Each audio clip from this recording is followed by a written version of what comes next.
Okay. So I keep all this reading recordings in my channel. I'll share the channel at the end on the Zoom. So we did talk about the guru and the disciple relationship. So the first and foremost important thing in the gurus and disciple relationship is the guru is playing his role and the disciples are playing their role. So it is a cooperation. Cooperation means working together. So if even one is slacking, the cooperation breaks. If the guru is lacking, the cooperation breaks. If the disciple is lacking, cooperation breaks. So here I must follow the prefects as prescribed and the practice given to us as prescribed. Here there is no reward or punishment, right? It's our life. It's about myself. It's about me. It's not about the guru. Somehow we misunderstand spiritual practice and we make it as guru. But guru is only playing the part and we are playing the whole in the beginning. Slowly there is a time where the guru is playing the whole part and we are only uh, allowing the guru to play the part. So that shifts over a period of practice as we are reaching the higher and higher stages of spirituality. Because at the higher stage of spirituality, the cognition, the identity shifts into something. So that's why the guru has to handhold us and move us up because that terrain is a little complicated. It's like this, when for the people who climb the Mount Everest, I've seen it in the movies. I've never been to Mount Everest, but at the ground, at the base camp, everyone is free, they can jump around. But as they move to the summit, the Sherpas who are guiding them plays a vital role. So there, the guide becomes absolute. If they say move this way only in this direction, they have to absolutely align with what the Sherpa is guiding because they made that journey several times. Okay, with every mountain climber, they made that journey. So they know exactly where to put the foot, where to put the hand and climb. So the guru becomes a role becomes very vital at the higher level, higher stages. But as the beginners, for us, we are free. So we must act, work on it. And if I return back from the base camp, I will never see the mount. Okay. So it's for us to put this effort, a sincere effort, and then move on this journey. And in this recent Daji's article, he clearly makes a distinction between trying and attempting. Trying is half-hearted, it's set for failure. Attempting is wholehearted. Put yourself into it. See if you see any value in it and continue it. So it's all the ownership is on us, basically, right? So that's the idea concept of the guru and disciple relationship here. Sometimes you hear these words of surrendering and guru being the absolute, but all these words we have to understand. Surrender is not giving up myself. Their surrendering is absolute cooperation. It's like this: the doctor says, you need to undergo a surgery. We allow the doctor to perform the surgery and cut us open. Why? In our own interest. So there I have surrendered. Means I am accepting the act the doctor is performing on me. Same thing here. The higher we go into, there the steps have to be taken very carefully. So I follow the directions as prescribed. I mean, that's all it is. Surrender is not something you have to give up your individuality or identity. Somehow we think, we assume because of the word surrender that I have to give up myself. So like I said, in spirituality, there is no giving up. It is only working around the situation, accepting it, and moving on. Right? It's a movement. That is why the word in Sanskrit it says Jagat, that which has gati, that which has the movement. So it's very important to understand these concepts, ideas, and carefully navigate ourselves. Not to get emotional about anything. If you don't understand a concept, that's fine. If you think some concepts are wrong, that is also fine.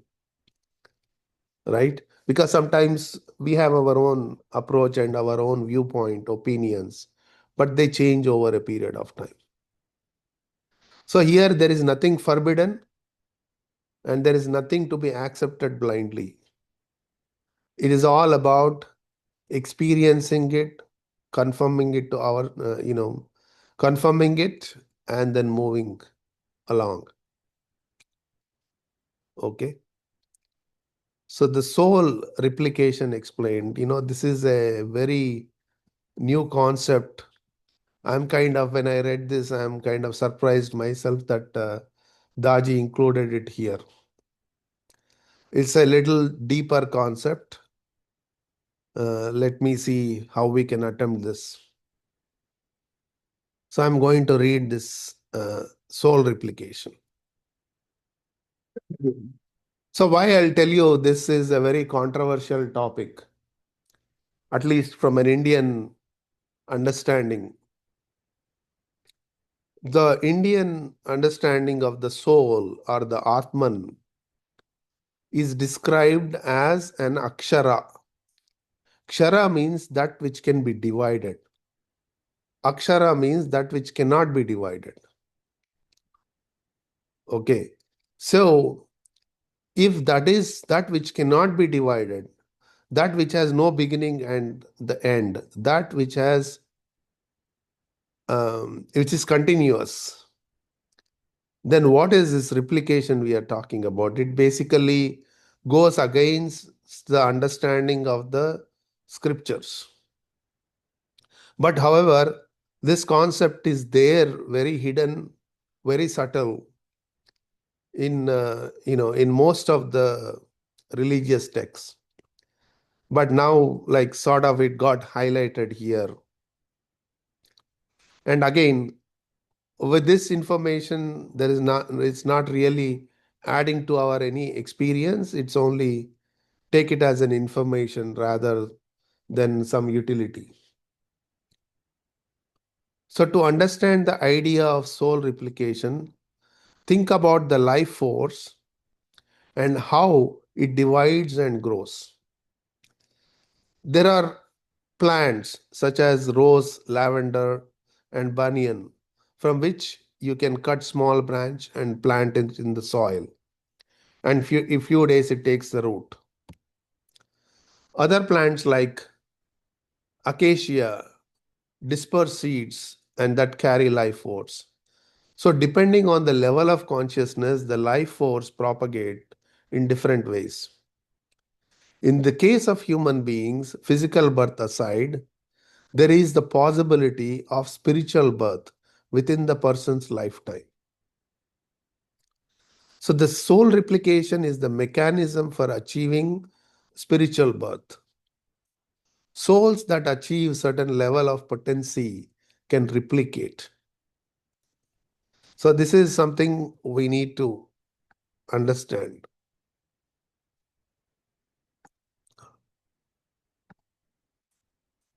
So here, whenever we are talking about the soul as an Atman, see the word soul in English is very loosely translated. It's an embodied Atman. That is what it is called. Atman means soul. Embodied Atman means the one who has taken the birth. Now, this birth could be a plant, birth could be an animal, this birth could be a human. But the human consciousness, the scope of human consciousness is the growth. So that is why if I have to describe a human soul, it is both the Atman and Brahman. Atman means thinking and moving, so it's constantly moving. Brahman means it's thinking and expanding, so it is constantly expanding. What is expanding is the consciousness. So if I subject myself to this spiritual practices, my expansion begins.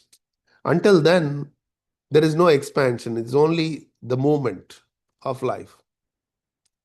Okay, that's basically a side note. To understand what soul achieving the certain potency means, here the soul attaining certain level of expansion. That's what it means. For souls with lower potency, replication is not possible. But higher potency, souls give birth to what we call spiritual entity. So a replica of your soul, it has the same level of potency as your soul does. So the spiritual entity takes birth in a dimension that can support vibratory lightness that it needs. That it needs. Okay, so I have to explain a little bit on this. The spiritual entity takes birth in a dimension that can support the vibratory lightness that it needs. See, every existence has certain vibratory state. Okay, so it works from that vibratory state. Why? What is vibration? Like I described the soul as a movement. What is movement? Movement is nothing but the vibration. So it requires certain vibratory state. So depending on your vibratory state, your manifestation is also accordingly. If my vibratory state matches that of a rat, I'll be born as a rat. If my vibratory state matches that of a pig, I'll be born as a pig. So it's all about the vibratory state which manifests. Okay.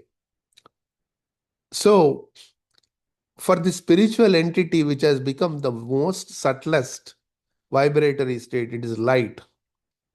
It is devoid of any, what should I say, impressions. Then it has to manifest at a certain level.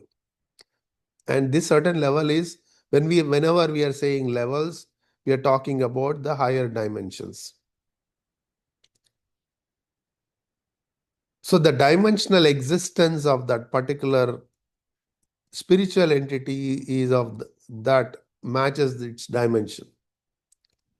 So under the watchful guidance of a guru, the spiritual entity is born in a dimension of consciousness corresponding to the ninth chakra. In this dimension, the spiritual entity is welcomed by the hierarchy of spiritual guides who receive it with warmth and care. So the spiritual entity is at home here. So it gets nourishment through you. The actions that you take here in this world affect its growth.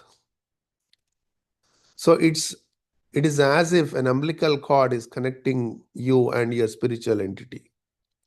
So when you meditate, the enriching vibrations travel to your spiritual entity and help it grow. When you are drowned in a constant remembrance, the spiritual energy that changes you also enriches your spiritual entity. So when you develop simplicity and purity, the spiritual entity feels the lightness that exude. Life of acceptance, generosity, and sacrifice helps you here in this life. And it also helps you in the beyond by enriching the spiritual entity. See, now you are like two entities living in two different dimensions, like the parallel universe. Similar concept if you are into this Marvel movies, right? Your replica is in a higher dimension. Something similar. Looks like a science fiction.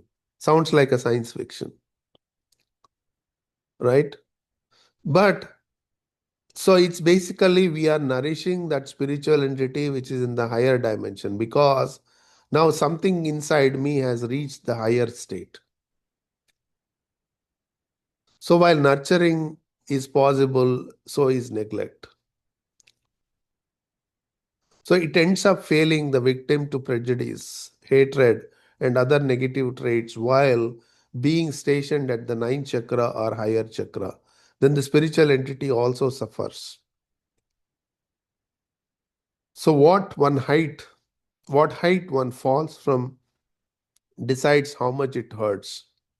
If we slip while waking on the road, we might get away with a bruise or a sprain, but the consequences can be catastrophic if one falls from the great height.